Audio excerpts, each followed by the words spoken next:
Hello dear student, आज एक और इम्पोर्टेंट सेशन में आप सभी का स्वागत है। तो स्टूडेंट, आज के सेशन में हम लोग बात कर रहे हैं साइंस में चैप्टर नंबर 7, जिसका नाम है मौसम, जलवायु तथा जलवायु के अनुरूप जंतुओं द्वारा अनुकूलन। तो आज के चैप्टर में हम पढ़ने वाले हैं मौसम के बारे में और जलवायु क्या होती है उसके बारे में। साथ ही जलवायु के अनुरूप जंतुओं में किस प्रकार का एडॉप्टेशन होता है उसको भी हम लोग पढ़ेंगे। चैप्टर बहुत इंपॉर्टेंट है। चलिए शुरू करते हैं चैप्टर को और देख लेते हैं। सबसे पहला जो हमारा पॉइंट है कि मौसम क्या होता है। तो देखिए, हम लोग क्या बोलते हैं कि आज का मौसम साफ है, आज का मौसम जो है वो बादल वाला है। तो मौसम क्या होता है? मौसम जो होता है वो एक क्षणिक अनुभव होता है। पढ़ लेते हैं।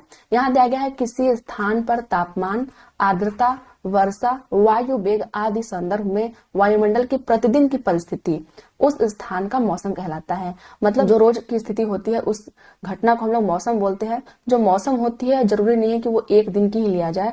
मौसम जो होता है वो क्षण भर में बदल सकता है। जैसे हम लोग देखते हैं कि कभी कभी बहुत ज्यादा धूप होती है, फिर कभी कभी तुरंत बादल आकर के पानी बरस देता है।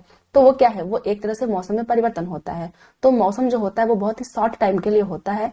आगे देख लेते हैं। तापमान, आर्द्रता और अन्य कारक मौसम के घटक होते हैं। तो आपसे पूछ सकता है जो मौसम के जो घटक होते हैं वो कौन कौन से होते हैं। तो आप बोल सकते हो कि जो मौसम घटक हो, तापमान हो सकता है, आर्द्रता हो सकती है, वर्षा हो सकती है, वायु वेग हो सकता है। तो ये सब क्या है? मौसम के घटक है।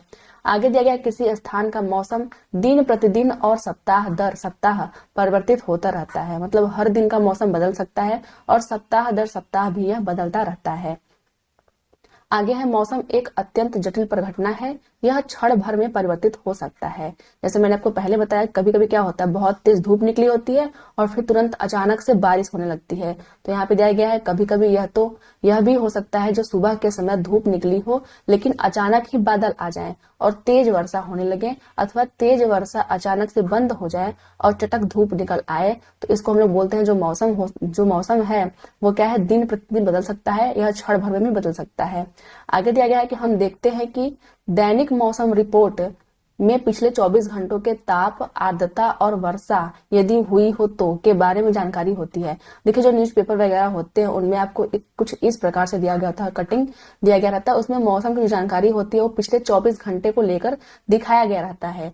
तो यहाँ दिया गया है मौसम रिपोर्ट में अगले दिन के मौसम के बारे में पूर्वानुमान भी प्रकाशित किया जाता है। तो हम लोग क्या देखते हैं कि जो है मौसम, कल का मौसम कैसा रहने वाला है या फिर आगे 10 दिन मौसम कैसा रहने वाले हैं, वो क्या होता है न्यूज़पेपर वगैरह में, आर्टिकल में छपते रहते हैं। तो ये इस प्रकार है। जैसे मान लीजिए यहाँ पे है जो मौसम की रिपोर्ट है, लिखा गया है सुबह कोहरा रहेगा, बाद में आसमान साफ हो जाएगा, शनिवार को अधिकतम जो तापमान होगा वो 90.7 डिग्री सेंटीग्रेड होगा और जो न्यूनतम होगा वो 3.6 डिग्री सेंटीग्रेड होगा। तो इस प्रकार से दिया रहता है मौसम की रिपोर्ट। आगे देख लेते हैं। आगे है मौसम की रिपोर्ट भारत के मौसम विज्ञान विभाग द्वारा तैयार की जाती है। तो आपसे एक क्वेश्चन पूछ सकता है जो मौसम की रिपोर्ट होती है वो किस विभाग द्वारा हम लोग देख सकते हैं, कौन सा विभाग ऐसा होता है जो जारी करता है। तो हम लोग बोल सकते हैं कि भारत का मौसम विज्ञान विभाग द्वारा ये जारी किया जाता है। यह विभाग प्रतिदिन विभिन्न स्थानों से वहां के ताप, पवन वेग आदि पर आंकड़े एकत्रित करता है और मौसम के बारे में पूर्वानुमान लगाता है। तो ताप, पवन की दिशा, आर्द्रता, नमी, इन सबको देख करके मौसम का पूर्वानुमान भी लगाया जा सकता है। आगे दिया गया है वर्षा को वर्षा मापी नामक यंत्र से मापा जाता है। यह मूल रूप से एक मापक सिलेंडर होता है जिसके ऊपर वर्षा के जल को एकत्रित करने के लिए एक कीप लगी रहती है।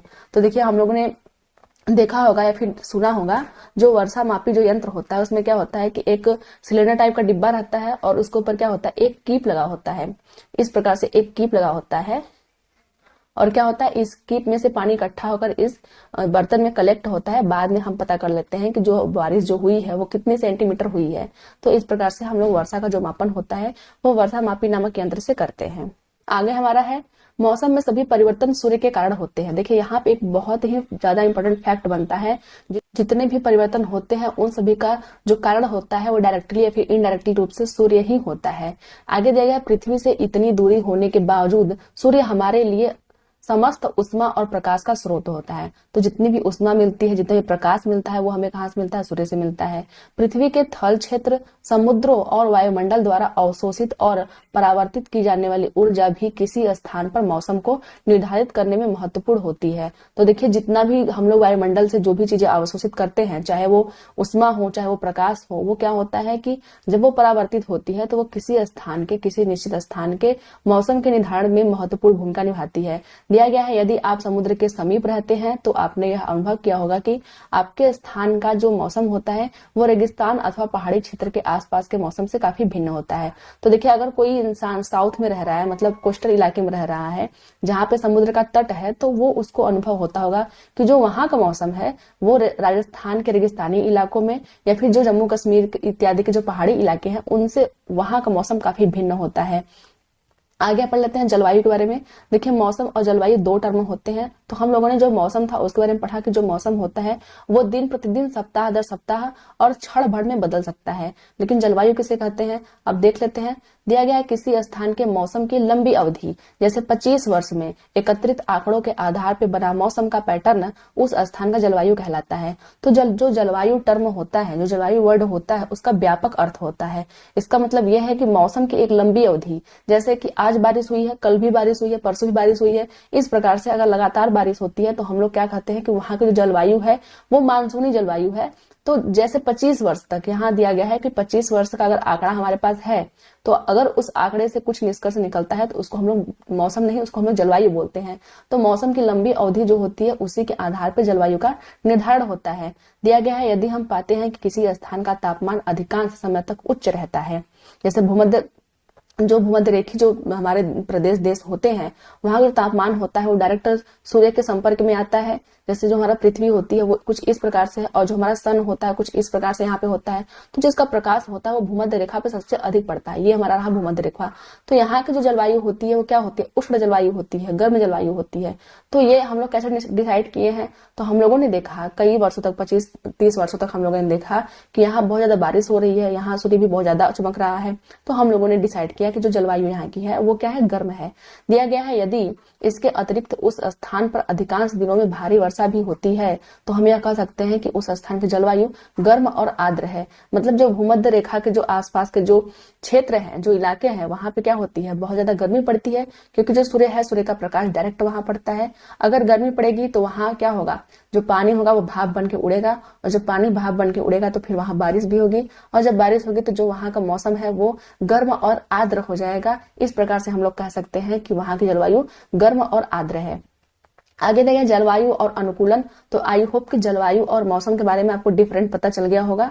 अब हम पढ़ते हैं जो जलवायु होती है उसके अनुसार जो जीव होते हैं वो किस प्रकार से अपने बॉडी को अनुकूलित करते हैं। तो दिया गया है जलवायु का सभी जीवों पर गहरा प्रभाव पड़ता है। जंतु उन परिस्थितियों में जीने के लिए अनुकूलित होते हैं जिनमें वे रहते हैं। जैसे हम लोग क्या है कि अगर कुछ लोग मैदानी इलाके में होते हैं तो वो मैदानी इलाकों में रहने के लिए अनुकूलित होते हैं। जो पहाड़ी इलाकों में रहते हैं वो लोग क्या होते हैं, पहाड़ी इलाकों में रहने के लिए अनुकूलित होते हैं। बाकी जो राजस्थान के इलाकों में रहते हैं वो जो गर्मी और रेत जो होती है उससे अनुकूलित होते हैं। तो आगे देख लेते हैं अत्यधिक सर्द और गर्म जलवायु में जीवित रहने वाले जंतुओं में स्वयं को चरम शीत अथवा ताप से बचाने के लिए कुछ विशेष गुण होते हैं। तो देखिए कुछ ऐसे भी एनिमल होते हैं, अभी हम लोग क्या करते हैं, जो ह्यूमन बींग है वो अपने को ढकने के लिए स्वेटर, शाल वगैरह का यूज कर लेता है, लेकिन जो जंतु वहां के होते हैं जो अत्यधिक गर्म जलवायु में रह रहे हैं या फिर जो अत्यधिक ताप वाले जलवायु में रहते हैं उनके जो विशेष, उनके बॉडी में विशेष स्ट्रक्चर होती है, विशेष संरचनाएं होती है, उनके शरीर में विशेष गुण होते हैं जिससे क्या करते हैं वो अपने आप को उस एनवायरमेंट के प्रति अनुकूलित कर लेते हैं। तो हम लोग सबसे पहले पढ़ेंगे ध्रुवीय क्षेत्र में जो जंतु रहते हैं वो अपने आप को किस प्रकार से अनुकूलित किए हुए हैं। तो दिया गया है ध्रुवीय क्षेत्र में चरम जलवायु पाई जाती है, मतलब बहुत ज्यादा जो होती है बर्फीली हवाएं चलती हैं तो चरम जलवायु पाई जाती है। ये क्षेत्र सदैव बर्फ से ढके रहते हैं। तो इस क्षेत्र में क्या होता है, हमेशा बर्फ से ढका रहता है और यहाँ वर्ष के अधिकांश भाग अत्यधिक सर्दी में रहती है। तो हम लोग जानते हैं जो ध्रुवीय क्षेत्र होते हैं वहां जो वर्ष का अधिकांश जो समय रहता है वो सर्दी में ही रहती है। ध्रुव पे 6 महीने तक सूर्यास्त नहीं होता है और बाकी 6 महीने तक सूर्योदय नहीं होता है। देखिए जो हमारी पृथ्वी होती है, ये हमारा पृथ्वी है, तो यहाँ पे जो होता है ये नॉर्थ पोल है, नॉर्थ पोल, और यहाँ पे क्या है, साउथ पोल है। तो यहाँ पे क्या होता है, जो सूर्य हमारा होता है, सपोज करते हैं सूर्य हमारा यहाँ पे है, तो जो सूर्य की रोशनी होती है वो डायरेक्ट तो भूमध्य रेखा पे पड़ती है, ये भूमध्य रेखा है, लेकिन जो इक्वेटर हमारा होता है उस पर डायरेक्ट पड़ती है और जो हमारा पोल होता है, जो हमारा नॉर्थ पोल है, साउथ पोल है, वहां पे तिरछी पड़ती है। इस प्रकार जो होता है जब सूर्य ऊपर जाता है कर्क रेखा की तरफ तो जो साउथ है वहां पे 6 महीने तक अंधेरा होता है। अब जब सूर्य मकर रेखा की तरफ नीचे आता है तो जो नॉर्थ पोल है वहां पे 6 महीने तक रात होता है। इस प्रकार से वहां 6 महीने दिन और 6 महीने तक रात होता है। तो वहीं बोल रहा है सर्दियों में जो तापमान होता है वो -30 डिग्री 37 डिग्री सेंटीग्रेड तक हो जाता है। यहाँ रहने वाले जंतु इस इन चरम स्थितियों के लिए अनुकूलित होते हैं। तो जो जंतु होते हैं वो ध्रुवीय क्षेत्र में जो रहने वाले जंतु होते हैं काफी ज्यादा बर्फ और बर्फीली हवाओं से बचने के लिए अपने आप को अनुकूलित किए रहते हैं। तो आगे हम लोग देख लेते हैं। अब हम लोग पढ़ेंगे ध्रुवीय भालू के बारे में। तो देखिए ये एनसीईआरटी से लिया गया है फिगर। तो यहाँ पे ध्रुवीय भालू के बारे में हम लोग पढ़ेंगे। जो ध्रुवीय भालू होता है वो अपने आप को कैसे अनुकूलित करता है। तो पहला यहाँ पे दिया गया है कि सफेद बालों के कारण सफेद बर्फ की पृष्ठभूमि में यह आसानी से दिखाई नहीं देता है। तो जो ध्रुवीय भालू होता है उसके जो ऊपर के जो बाल होते हैं काफी व्हाइट होते हैं और जो बर्फ होती है वो भी क्या होती है, व्हाइट होती है। इस प्रकार से ये आसानी से दिखाई नहीं देते हैं। तो जो इनका शिकार करने वाले जंतु होते हैं उनसे ये बच सकते हैं। आगे दूसरा हमारा दिया गया है, जो इनके सूंघने की जो शक्ति होती है, जो घ्राण शक्ति होती है वो तीव्र होती है, जिससे ये सूंघ करके आसानी से अपने शिकार का पता लगा सकते हैं। तीसरा हमारा है कि यह भालू को अपने शिकार को ढूंढने और पकड़ने में सहायक होती है। जो उनके जो सूंघने की शक्ति है उससे क्या होती है, जो भालू होता है, जो ध्रुवीय भालू है वो शिकार को ढूंढने और पकड़ने में उसको सहायता करता है। आगे है नखर, मतलब जो उनके नाखून होते हैं वो मुड़े हुए होते हैं, लंबे होते हैं और पैने होते हैं, मतलब बहुत ही नुकीले होते हैं। जो इस ध्रुवीय भालू के जो नाखून होते हैं वो काफी लंबे होते हैं, नुकीले होते हैं। आगे पढ़ लेते हैं। यह इन्हें बर्फ पर चलने में सहायता करता है। जो नाखून होता है वो भालू को बर्फ पर चलने में सहायता करता है। आगे है त्वचा के नीचे वसा की एक परत होती है। जो देखिए जो भालू का जो त्वचा होता है उसके नीचे क्या होती है, फैटी एक लेयर होता है। ये लेयर क्यों होता है, क्योंकि इनका जो शरीर होता है शीत रोधित होता है, यह इसे गर्म रखता है। जो फैट होता है वो हमारी बॉडी को गर्मी देता है, गर्मी प्रोवाइड कराता है, जिससे क्या जो ध्रुवीय भालू होता है वह पोलर इलाके में, पोलर रीजन में रहने के लिए अपने आप को अनुकूलित करता है। आगे दिया गया है इसके शरीर पे बालों की 2 मोटी परतें होती है। तो देखिए यहाँ पे एक लिख के भी एग्जाम में पूछ सकता है कि एक मोटी परत होती है, लेकिन हमें याद रखना है कि 2 मोटी परतें होती है। क्यों होती है, क्योंकि यह सर्द मौसम में इसे गर्म रखती है। जो बालों की 2 मोटी परतें होती है वो भालू को सर्द मौसम में गर्मी प्रदान करती है। आगे है इसके परभक्षी और शिकार इसे आसानी से नहीं देख पाते हैं। क्यों नहीं देख पाते हैं, क्योंकि जो इसका शरीर का जो कलर होता है वो व्हाइट कलर होता है और बर्फ में यह आसानी से छिप जाता है। आगे हम पढ़ेंगे पेंगुइन के बारे में। देखिए जितने भी कैरेक्टर जंतुओं के दिए गए हैं वो बहुत इंपॉर्टेंट है, क्योंकि इनके कैरेक्टर से ही पूछता है कि इनके कौन कौन से गुण हैं, उसी से क्वेश्चन पूछता है। अब हम पढ़ेंगे ध्रुवीय क्षेत्र के एक अन्य परिचित जंतु जिसको हम लोग पेंगुइन बोलते हैं। पेंगुइन के बारे में पढ़ेंगे। देखिए जो पेंगुइन होता है वो भी क्या है, सफेद रंग का होता है और आसानी से बर्फ की सफेद पृष्ठभूमि में मिल जाते हैं। तो जितने भी बर्फीली इलाके के जो जंतु होते हैं वो लगभग सफेद करके होते हैं, ताकि वो बर्फ की जो पृष्ठ है उस पर आसानी से छिप जाते हैं। आगे है इनके शरीर में भी स्वयं को सर्दी से बचाने के लिए मोटी त्वचा और अत्यधिक वसा होती है। देखिए जो फैट होता है, फैट क्या करता है, गर्मी प्रदान करता है। तो इनकी जो त्वचा होती है काफी मोटी होती है और फैटी होती है, जिससे इनको सर्दी नहीं लगती है। आगे है ध्रुवीय भालू की तरह ही पेंगुइन भी अच्छे तैराक होते हैं। मतलब जो हमारा ध्रुवीय भालू था वो भी तैराक था और जो पेंगुइन है वो भी अच्छी तैराक है। इनका जो शरीर होता है वो धारा रेखित होता है और इनके पैर में जाल जैसा बना होता है, जिससे ये अच्छे तैराक होते हैं। तो जो पेंगुइन होता है वो जमीन के साथ साथ जल में भी तैर सकता है और इनका जो शरीर होता है वो धारा रेखित होता है। साथ ही इनके शरीर पे जो इनका जो पैर होता है, पैरों में एक जाल बना होता है जिससे तैरते हैं। आगे हम लोग पढ़ेंगे एक हमारा जंतु है साइबेरियन क्रेन। देखिए जो साइबेरियन क्रेन होते हैं ना वो क्या है, साइबेरिया में पाए जाते हैं, लेकिन ये राजस्थान के इलाके में आते हैं। तो पढ़ लेते हैं। आपने साइबेरियन क्रेनों के बारे में सुना होगा, जो साइबेरिया से राजस्थान में भरतपुर और हरियाणा के सुल्तानपुर जैसे स्थानों पर सर्दियों में प्रवास के लिए आते हैं। तो देखिए जो साइबेरियन जो क्रेन होते हैं वो एक पक्षी का नाम है और वो राजस्थान के भरतपुर में आता है। सबसे पहले हम लोग याद रखेंगे कहाँ आता है, राजस्थान के भरतपुर में आता है और हरियाणा के कहाँ आता है, सुल्तानपुर में। इन दोनों जगहों का नाम हम लोग को याद रखना है, क्योंकि ये यहीं पे पाए जाते हैं। कुछ पक्षी उत्तर पूर्व के आर्द्र स्थानों और कुछ भारत के अन्य स्थानों में भी प्रवास करने के लिए आते हैं। तो देखिए जो साइबेरियन क्रेन होते हैं वो साइबेरिया से किस प्रकार से, क्योंकि इनको डायरेक्शन का तो ज्ञान होता नहीं है कि डायरेक्शन का इनको पता हो कि हमें इसी दिशा में जाना है, और ये राजस्थान और हरियाणा के ही इलाके में क्यों आते हैं, का जो रीजन है उसका अभी तक खोज नहीं हो पाया है। बहुत साइंटिस्ट ये कहते हैं कि ये पृथ्वी के चुंबकीय गुण को फॉलो करके ये वहां तक आते हैं। कुछ कहते हैं कि उनको दिशाओं का ज्ञान होता है, लेकिन अभी तक यह सिद्ध नहीं हो सका है। जो साइबेरियन क्रेन होते हैं ये साइबेरिया से कैसे उड़ करके भरतपुर और हरियाणा के सुल्तानपुर में ही आते हैं। आगे देख लेते हैं। आगे है उष्णकटिबंधीय वर्षावन। अब हम लोग पढ़ेंगे उष्णकटिबंधीय वर्षावन के बारे में। दिया गया है उष्णकटिबंधीय क्षेत्रों की जलवायु सामान्यतः गर्म होती है। तो देखिए जो उष्णकटिबंधीय जो जलवायु होते हैं, जो क्षेत्र होते हैं, वहां की जो जलवायु होती है वो क्या होती है, गर्म होती है। दिया गया क्योंकि ये क्षेत्र भूमध्य रेखा के आसपास स्थित होते हैं। तो मैंने बताया आपको मैप में, ये देखिए ये पृथ्वी हमारी है और ये क्या है, ये हमारी है भूमध्य रेखा। ये जो भूमध्य रेखा है वहां पे जो सूर्य हमारा होता है उसका डायरेक्ट प्रकाश पड़ता है, इसलिए जो यहाँ की जलवायु होती है वो काफी गर्म होती है। आगे जाएगा, सबसे सर्द महीनों में भी तापमान जो होता है वो 15 डिग्री सेंटीग्रेड से अधिक रहता है। मतलब अगर सबसे गर्म की बात करें, जो तापमान होता है, कभी कभी दिल्ली वगैरह में तापमान बहुत अधिक हो जाता है, लेकिन अगर यहाँ पे बहुत अधिक तापमान रहेगा सर्द महीनों में तो वो 15 डिग्री सेंटीग्रेड से नीचे आता ही नहीं है। आगे है, गर्मी में जो तापमान होता है वो 40 डिग्री सेंटीग्रेड से भी अधिक हो जाता है। वर्ष भर में दिन और रात की लंबाई जो होती है वो बराबर होती है। देखिए जो दिन और रात की जो लंबाई होती है वो बराबर क्यों होती है, क्योंकि जो सूर्य है डायरेक्ट इनके ऊपर ही चमकता है। आगे है, इन क्षेत्रों में प्रचुर मात्रा में वर्षा होती है। वर्षा क्यों होती है, रीजन मैंने बताया। रीजन ये है कि यहाँ पे बहुत अधिक गर्मी पड़ती है, सूर्य डायरेक्ट भूमध्य रेखा पे चमकता है, इस वजह से जो पानी होता है वो भाप बन के उड़ता है, और जब पानी भाप बन के बहुत अधिक मात्रा में उड़ता है तो यहाँ वर्षा भी बहुत ज्यादा होती है। आगे देखा, इस क्षेत्र की एक प्रमुख विशेषता उष्णकटिबंधीय वर्षा वन है। तो उष्णकटिबंधीय क्षेत्र में उष्णकटिबंधीय वर्षा वन भी पाए जाते हैं। आगे है, उष्णकटिबंधीय वर्षा वन भारत के पश्चिमी घाटों असम में पाए जाते हैं। तो यहाँ से क्वेश्चन बनता है कि जो पश्चिमी घाट हमारा है वहाँ किस प्रकार के वन पाए जाते हैं, या फिर जो असम वाला रीजन है वहाँ किस प्रकार के वन पाए जाएंगे, तो हम लोग बोलेंगे उष्णकटिबंधीय वर्षा वन। आगे दिया गया, इसके अतिरिक्त ऐसे वन दक्षिण पूर्व एशिया, मध्य अमेरिका, मध्य अफ्रीका में भी पाए जाते हैं। तो दक्षिण पूर्व एशिया में भी और मध्य अमेरिका और मध्य अफ्रीका में भी पाए जाते हैं। वर्षा वनों में पाए जाने वाले प्रमुख प्रकार के जंतुओं में बंदर, कपी जिसको हम लोग एप्स भी बोलते हैं, गोरिल्ला, चीता, हाथी, तेंदुआ, छिपकली, सर्प, पक्षी और कीट हैं। तो बहुत सारे जंतुओं के नाम दिए गए हैं कि कौन कौन से जंतु होते हैं। तो बंदर, कपी हो गया, गोरिल्ला हो गया, चीता, हाथी, तेंदुआ, छिपकली, सर्प, कीट भी होते हैं और कुछ पक्षियां भी होती है। आगे देख लेते हैं, यहाँ से एक हम लोग पढ़ेंगे लाल नेत्र वाले मेढक के बारे में। दिया गया है, अनेक जंतु वृक्षों पर रहने के लिए अनुकूलित होते हैं। लाल नेत्रों वाले मेढक के पैर के तलवे चिपचिपे होते हैं जो उन्हें उस वृक्ष पर चढ़ने में सहायता करते हैं जिन पे वे रहते हैं। तो जो लाल नेत्र वाला जो मेढक है वो कैसे वृक्ष पर रह पाता है, तो देखिए इसके जो पैर होते हैं, जो इसके पैर के जो तलवे होते हैं वो चिपचिपे होते हैं जिससे ये आसानी से पेड़ पे चढ़ सकता है।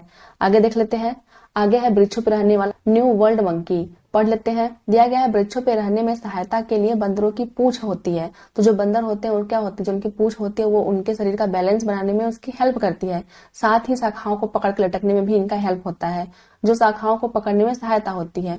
इनके हाथ पैर ऐसे होते हैं जिससे ये आसानी से शाखाओं को थामे रहते हैं। तो जो बंदर होते हैं उनका जो हाथ पैर होता है वो शाखाओं को थामने के लिए अनुकूलित होता है, जिस प्रकार से ये पेड़ों पे रह पाते हैं। आगे दिया गया है, भोजन के लिए परस्पर स्पर्धा होती है। जैसे कुछ जंतु ऐसे होते हैं जो कि जंगल में रहते हैं, तो बहुत सारे जंतु अगर एक जगह पे रहते हैं तो भोजन के लिए बहुत स्पर्धा होती है। लेकिन कुछ ऐसे जंतु होते हैं जिनके पास कुछ आसान तरीके होते हैं, अब जो उनकी बॉडी होती है कुछ बहुत ही यूनिक टाइप से परिवर्तित होती है जिससे वो भोजन को आसानी से प्राप्त कर सकते हैं।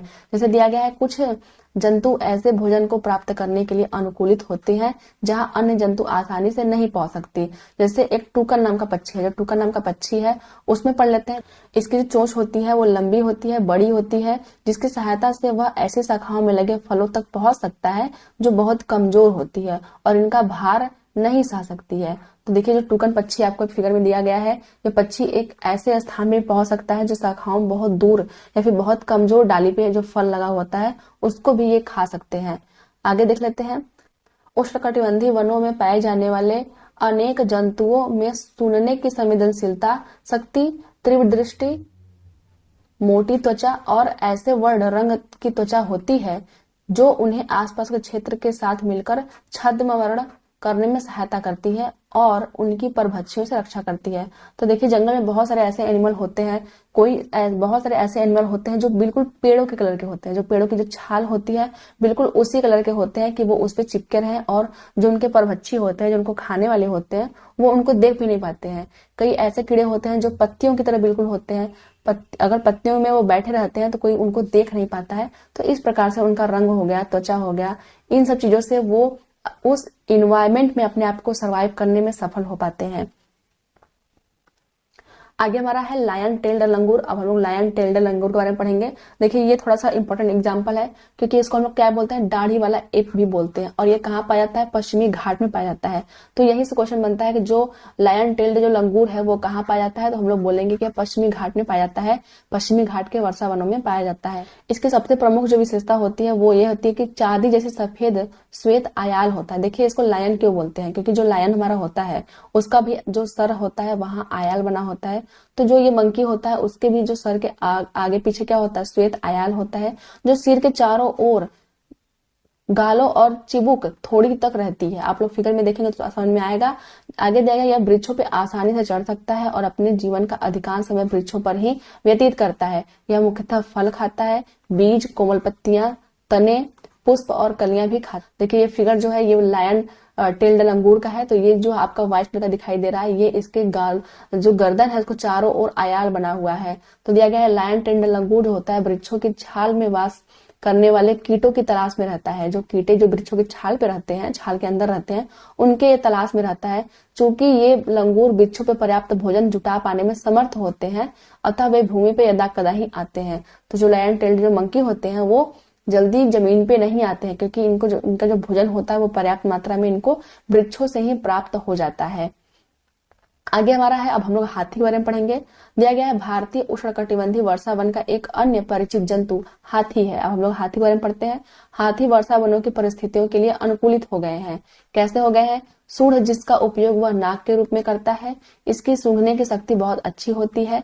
हाथी द्वारा सूंड का उपयोग भोजन को उठाने के लिए भी किया जाता है। यद्यपि इसके बाह्य दंत जिसे रद कहते हैं वास्तव में रूपांतरित दंत होते हैं। देखिए जब हम लोगों ने दांत के बारे में पढ़ा था तो हम लोगों ने पढ़ा था कृंतक, रदनक, अग्रचवर्णक और चवर्णक। तो आपसे क्वेश्चन ये पूछता है कि जो हाथी के जो बाह्य दांत होते हैं वो किस प्रकार के दांत हैं। हम लोगों ने दांत के बारे में पढ़ा, दांत होते हैं 4 प्रकार के होते हैं, इंसीजर, केनाइन, प्रीमोलर और मोलर। तो आपसे पूछेगा कि जो दांत उनके जो बाहर निकले रहते हैं वो कौन से दांत होते हैं, तो हम लोग बोलेंगे वो रदनक होते हैं, रद दांत होते हैं, जिनको हम लोग केनाइन बोलते हैं। तो वास्तव में यह दंत रूपांतरित होते हैं जो कि बाहर निकले होते हैं।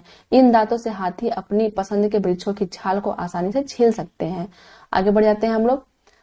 तो ये आपका हाथी का फिगर दिया गया है, देख लेते हैं। भोजन के लिए स्पर्धा के लिए बावजूद जो हाथी होती है आसानी से अपना भोजन जुटाने में समर्थ होता है। हाथी के लंबे बड़े कान बहुत हल्की ध्वनि को भी सुनने में सहायक होते हैं। जो इसके बड़े बड़े कान होते हैं वो सुनने के साथ साथ इनको पंखा करने में भी सहायता करते हैं। ये अपने आप को कानों से ही पंखा करते हैं। आगे है कि वर्षा वनों की गर्म और आर्द्र जलवायु में हाथी को ठंडा रखने में भी उसके कान सहायक होते हैं। तो जो हमारी गर्म और आर्द्र जलवायु होती है उसमें जो हाथी होती है अपने कानों से पंखा करती है। इस प्रकार से जो उसका बॉडी होता है वो ठंडा रहता है। आगे है, अब हम लोग पढ़ लेते हैं कुछ क्वेश्चन को और देख लेते हैं कौन कौन से क्वेश्चन है जो कि आपके एनसीईआरटी में दिए गए थे। तो पहला हमारा क्वेश्चन है, ध्रुवी भालू को अत्यधिक ठंडी जलवायु में रहने के लिए कौन सी विशेषताएं अनुकूलित करती हैं। तो अनुकूलन के बारे में पूछा गया है। पहला हमारा है सफेद बाल, फर, त्वचा के नीचे वसा, तीव्र सूंघने की क्षमता। तो ये तो सही है।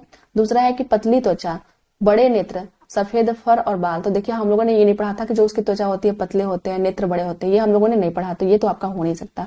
तीसरा है लंबी पूंछ, मजबूत नखर, सफेद बड़े पंजे। तो हम लोगों ने लंबी पूंछ के बारे में नहीं पढ़ा हुआ है तो इसको हम लोग गलत कर देंगे। आगे है तैरने के लिए पंजे, तो हम लोगों ने पंजों के बारे में पढ़ा था। श्वसन के लिए क्लोम, तो देखिए हम लोगों ने क्लोम के बारे में नहीं पढ़ा था, गिल के बारे में नहीं पढ़ा था। इसका मतलब जो पहला हमारा ऑप्शन क है वो सही हो जाएगा। आगे पढ़ लेते हैं। देखिए क्वेश्चन इसी प्रकार से कैरेक्टर से पूछते हैं। आगे देख लेते हैं। दूसरा हमारा क्वेश्चन है, निम्न में से कौन सा विकल्प उष्णकटिबंधीय क्षेत्रों का सर्वश्रेष्ठ सबसे अच्छा वर्णन करता है। तो पहला है गर्म और आर्द्र, मध्यम तापमान, अत्यधिक वर्षा। तीसरा है सर्द और आर्द्र। चौथा है गर्म और शुष्क। तो हम लोगों ने पढ़ा था कि जो उष्णकटिबंधीय क्षेत्र होते हैं, जो भूमध्य रेखीय क्षेत्र होते हैं, यहाँ पे जो भूमध्य रेखा के आसपास जो क्षेत्र होते हैं वहां क्या होती है, सूर्य की रोशनी डायरेक्ट पड़ती है, इस प्रकार से पड़ती है। तो यहाँ पे बहुत ज्यादा गर्मी होती है और जब गर्मी होती है तो यहाँ से पानी क्या होता है, पानी उड़ता है और बादल बन के बरस जाता है। तो वहां पे कैसी जलवायु होगी, गर्म और आर्द्र जलवायु होती है। ऑप्शन नंबर जो हमारा क है वो सही हो जाएगा। आगे देख लेते हैं। यहाँ पे है, क्या आप जानते हैं, पढ़ लेते हैं। वर्षा वन पृथ्वी की सतह से लगभग 6% भाग को घेरे हुए है। तो देखिए जो वर्षा वन होता है, उष्णकटिबंधीय वर्षा वन, वो पृथ्वी के लगभग 6% भाग को घेरे हुए है। फिर भी इनमें पृथ्वी के आधे से अधिक जंतुओं, पादपों और लगभग 2/3 पुष्पीय पादपों की किस्में पाई जाती हैं। हालांकि इस क्षेत्र के जीवों के बारे में हमें अभी भी पूरी जानकारी नहीं है। तो यहाँ पे वर्षावन के बारे में दिया गया है कि वर्षावन क्या करते हैं, हमारे पृथ्वी के लगभग 6% भाग को घेरते हैं, लेकिन पृथ्वी के आधे से अधिक जंतु, प्लांट और जो पुष्पीय पादप होते हैं उनकी प्रजातियां पाई जाती हैं। और बहुत सारी प्रजातियां तो ऐसी भी है जिनके बारे में अभी भी हमें जानकारी नहीं मिल पाई है। तो फ्रेंड्स, ये तो थी आज की वीडियो। आई होप कि आज की वीडियो आपको पसंद आई होगी। चलिए मिलते हैं फिर किसी वीडियो में, तब तक के लिए धन्यवाद।